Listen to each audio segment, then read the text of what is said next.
They told us Pan-Africanism was the key to Black unity. But what if that very dream has turned into a trap? Today we're uncovering the uncomfortable truth behind Pan-Africanism, and why more Black Americans are calling it a scam. Lately, I've found myself caught up in a spirited discussion that's stirring across the Black community, the question of whether Pan-Africanism is truly authentic or merely a facade. At its core, the philosophy of Pan-Africanism is far from deceitful. It represents one of the most powerful and unifying visions ever conceived for the global Black experience. Yet, when it comes to its practical execution, the results have been deeply disappointing. This gap between principle and practice is why I've started calling it not Pan-Africanism, but Pan-Salmonism, a term that reflects how its promise often falls flat in real life. Recently, a fellow creator from the Pan-African YouTube space, along with Tariq Nasheed, has challenged my perspective, offering their own take on this ongoing debate. Tribalism that people like FBA talk about and ADOS, that's ethno-nationalism. FBA is a ethno-nationalistic movement, just like those East Africans who are ethno-nationalist, meaning they're nationalist to their ethnicity, meaning they only care about their ethnicity. They don't care about their race, they care about their ethnicity. Lately, I've found myself drawn into a spirited and often emotionally charged discussion that's been echoing across the global Black community, a debate that strikes at the heart of our collective identity and shared aspirations. Is Pan-Africanism genuine, or has it become a well-intentioned delusion, a lofty ideal that no longer lives up to its promise? For generations, Pan-Africanism has stood as one of the most profound philosophical and political frameworks envisioned for people of African descent. It was never meant to be just a slogan or a hashtag. It was conceived as a living movement, one capable of stitching together the fractured pieces of a people scattered by history, by colonialism, and by the transatlantic slave trade. At its essence, Pan-Africanism is not a scam, nor was it ever built on deception. It is, in fact, one of the greatest ideological gifts that Africa and her diaspora have given to the modern world, a vision rooted in unity, shared destiny, and self-determination. The ideology itself is powerful.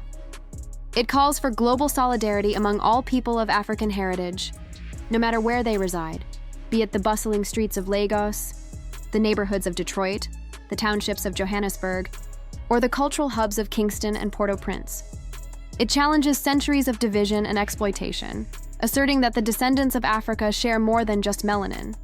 They share a historical wound and, perhaps more importantly, a shared mission for repair.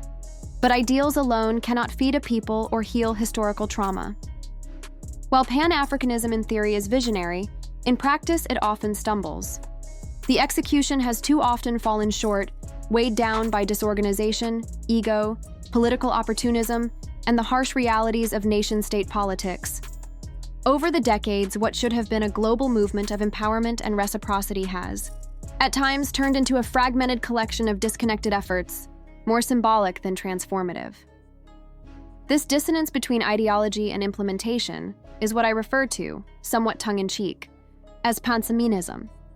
The term captures my frustration with the hollow performance of Pan-Africanism, how something so noble in spirit has, in so many cases, devolved into empty gestures, political slogans, or personal branding opportunities. It's not that the idea of Pan-Africanism has failed. Rather, it's the execution of that idea that continues to disappoint. You see, Pan-Africanism was born out of struggle, a revolutionary response to centuries of systemic dehumanization. Early leaders like Marcus Garvey, W.E.B. Du Bois, Kwame Nkrumah, and Julius Nyerere envisioned a global Black solidarity that transcended colonial borders and Western-imposed divisions. They believed that true liberation could not come piecemeal. The freedom of one African nation or one Black community was tied to the freedom of all. That was the spiritual heartbeat of Pan-Africanism, a recognition that no one is truly free until all are free. Yet over time, that collective heartbeat has grown faint. The dream of a unified Black world has been tested and, in some cases, tainted by political self-interest, regional rivalries, and the lingering effects of colonial conditioning. Instead of fostering cooperation, we often find competition between continental Africans and the diaspora, between old-school revolutionaries and New Age influencers, between those who see Pan-Africanism as a spiritual calling and those who treat it as a branding opportunity. And perhaps that's what makes this conversation so personal and so divisive. The modern Pan-African movement has, in many ways, been digitized. It lives on YouTube, on Twitter, or X, in think pieces and podcasts. The conversation has shifted from the streets and organizing halls to online spaces where algorithms reward controversy more than collaboration. Within this digital landscape, even Pan-Africanism, an ideology born from struggle and sacrifice, risks being commodified. People wear it like a fashionable identity rather than a lived commitment. That's why I've been vocal about what I see as its decline in functionality. To me, Pan-Africanism describes that hollowing out process when a movement becomes more about appearances than action, more about who's speaking than what's being done. It's a critique not of the principle, but of the practice. Recently, my take on this issue has drawn fire from fellow creators in the Pan-African YouTube community.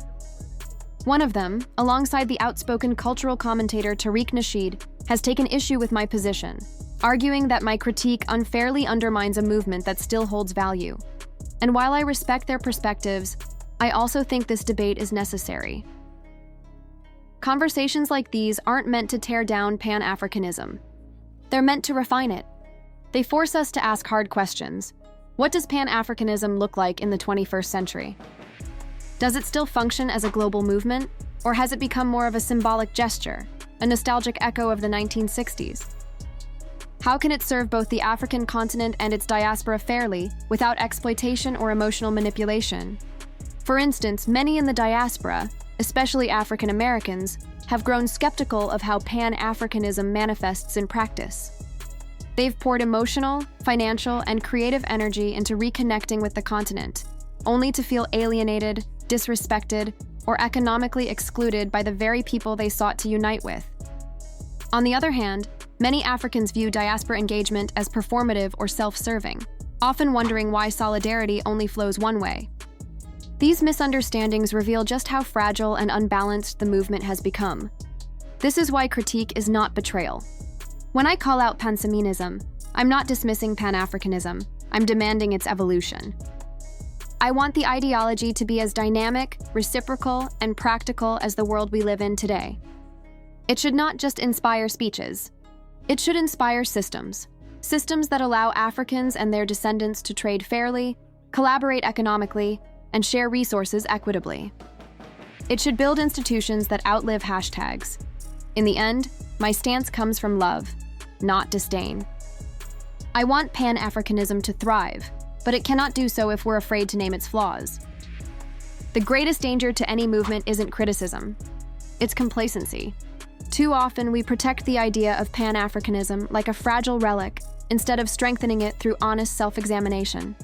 So yes, when I say Pan-Africanism, it's a challenge. To me, to my peers, and to anyone who still believes in the dream of Black unity. It's a call to rebuild Pan-Africanism from the inside out, to restore its original fire, to balance its scales, and to make it once again a tool of liberation rather than a symbol of inertia. And while I know not everyone will agree, I welcome that disagreement. Because disagreement means engagement, and engagement means the conversation is still alive. Perhaps that's the greatest proof that Pan-Africanism isn't dead after all. It's struggling. Yes, but struggle has always been the birthplace of transformation. Maybe, just maybe, Pan-Africanism is what Pan-Africanism needs to evolve. A moment of reckoning that forces us to decide whether we'll keep recycling slogans or start building the world our ancestors dreamed of. Go to Nigeria, which is, if not the most corrupt nation in Africa, and it is, it could be the most corrupt nation in the world, Minister Farrakhan. Oh, now, Mr. Wallace. It is the most corrupt nation that I have ever covered. I've been there 25 years ago, and I've been there as recently as... In this particular moment, the renowned journalist Mike Wallace boldly declares Nigeria to be the most corrupt nation on earth. His statement, sharp and sweeping, doesn't go unchallenged. Minister Louis Farrakhan, fresh off the monumental success of the Million Man March, steps in to counter that claim, offering a powerful rebuttal that reframes the conversation entirely. What? 35 years old. That's what that nation is. Now, here's America, 226 years old. You love democracy, but there in Africa, you're trying to force these people into a system of government that you just have accepted. 30 years ago, black folk got the right to vote. You're not in any moral position to tell anybody how corrupt they are. You should be quiet and let those of us who know our people go there and help them get out of that condition. But America should keep her mouth shut wherever there's a corrupt regime, as much hell as America has. Louis Farrakhan didn't just respond to Mike Wallace that day on 60 Minutes. He completely dismantled his argument before a national audience. Across Black America, people cheered Farrakhan on, proud to see him defend Nigeria rather than agree with Wallace's blanket condemnation. Farrakhan could have easily sided with the journalist, but he didn't. And that decision reflected the spirit of the 1990s Black American connection to Africa. Back in the 1980s, when Nelson Mandela was released from prison and rose to lead the ANC, Black Americans were among his strongest supporters. That solidarity was mutual. Mandela openly expressed gratitude to Black Americans for their advocacy and influence. There's even a documentary, Blacks Without Borders, Chasing the American Dream in South Africa, showcasing how many Black Americans invested in and contributed to South Africa's economy. The ties between African Americans and the African continent were genuine and visible then. So what changed, Afro Think Tank? You argue that today's foundational Black Americans, or FBAs, have turned inward, prioritizing their own community above all else. According to that view, FBAs no longer identify with a global Black struggle.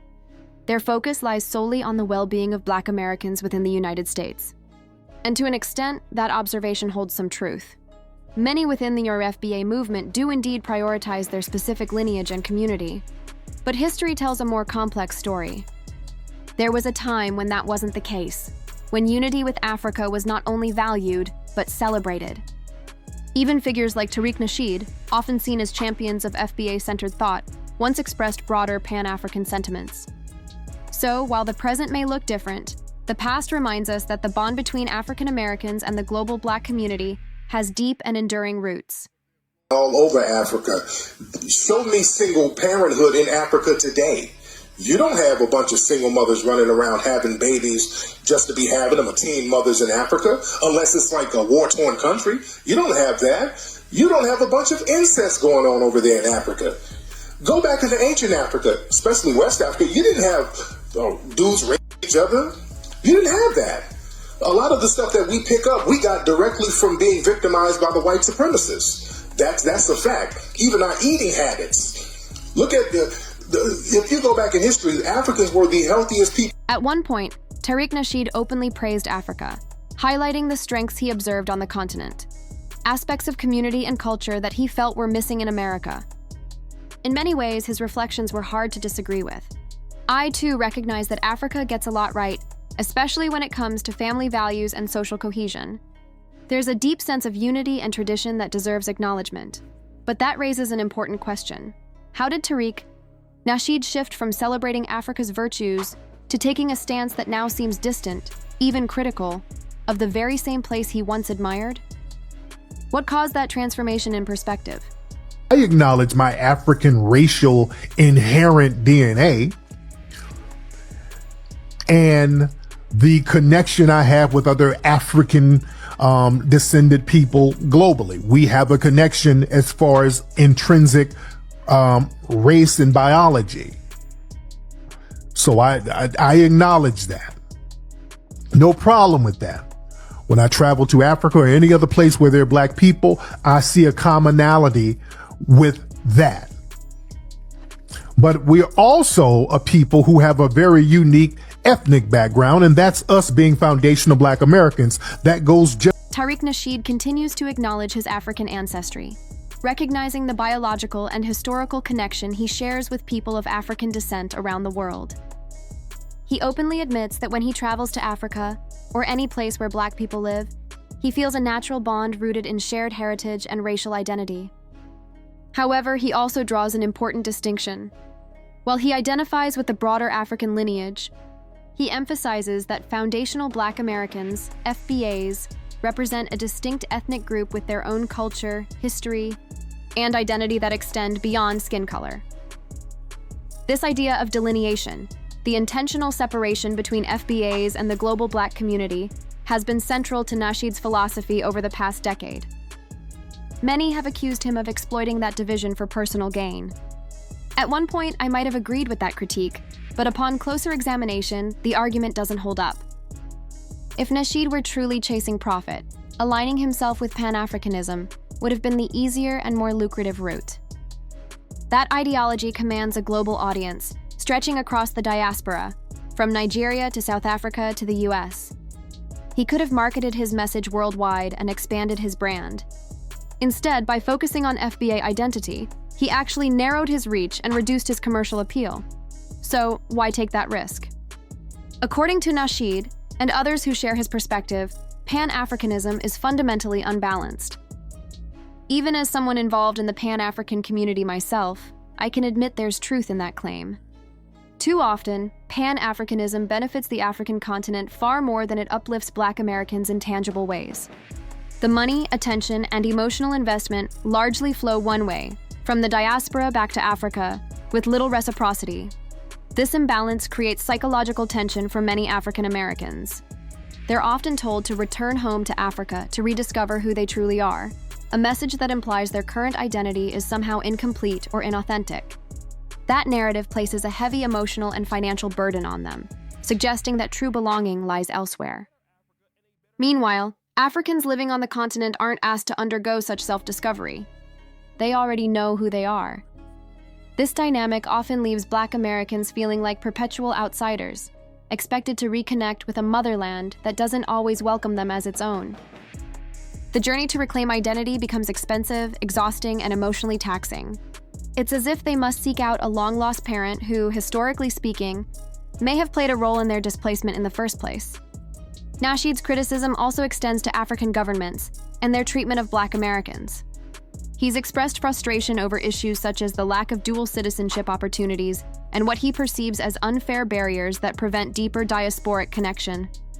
Years ago, for instance, he reportedly explored such possibilities in Zimbabwe, only to face resistance. Experiences like these have shaped his current stance and explain, at least in part, why he's distanced himself from traditional Pan-African ideals. Ultimately, Tariq Nasheed's evolution reflects a growing disillusionment shared by many African Americans who once embraced Pan-Africanism wholeheartedly.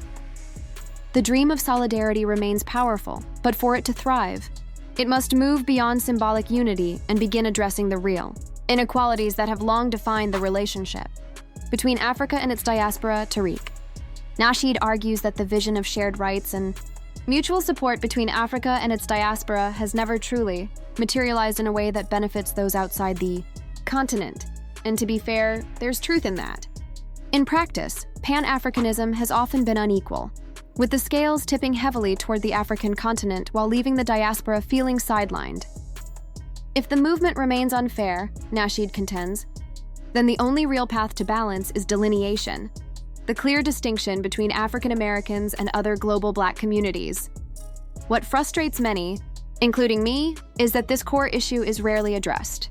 Critics of Nasheed, like Afro Think Tank and other Pan-Africanists, often focus on his tone or his delivery, but they sidestep the deeper ideological question: why is Pan-Africanism so lopsided in its benefits?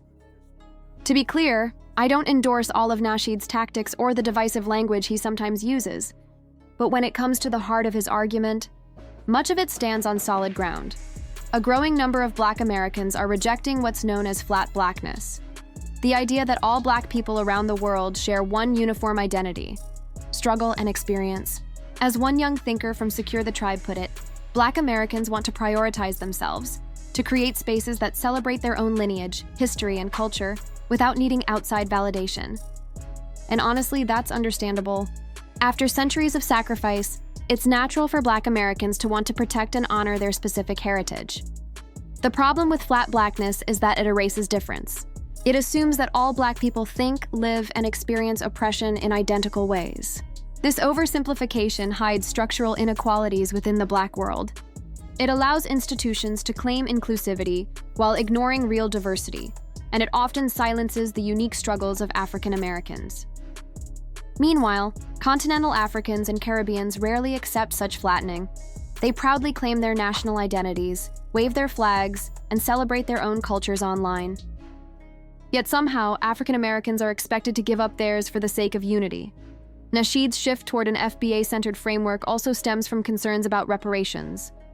Under a flat black model, anyone with African ancestry, say, a Nigerian American or Jamaican American, could theoretically lay claim to reparations meant for the descendants of enslaved Africans in the U.S. This dilutes the historic and legal foundation of that cause, allowing others to benefit from a struggle that isn't theirs. He further argues that if African governments struggle to care for their own citizens, how can they be expected to prioritize the welfare of African Americans? It's a tough question, but it's valid. Many African nations continue to face deep political and economic challenges. If those issues remain unresolved, meaningful partnerships with the diaspora will remain difficult. I say this not as an opponent of Pan-Africanism, but as someone within it who wants honesty. The dream of African unity is beautiful, but for it to work, it must confront its flaws head-on. We can't keep sweeping uncomfortable truths under the rug, a habit too common in both African and diasporic circles. Look at cases like Dr. Arikana Chihombori Kwao and the ADDI, where Black Americans were promised citizenship in Burkina Faso, paid large sums, and received only permanent residency. Situations like these breed distrust and reinforce the very skepticism that fuels delineation. So perhaps delineation isn't rejection, it's confrontation. It's a necessary tension meant to spark real accountability and balance. Those of us who care about Pan-Africanism shouldn't fear that conflict. We should embrace it as an opportunity to rebuild trust and redefine what unity actually means. So what do you think? Are we witnessing the fracture of Pan-Africanism, or its long overdue evolution?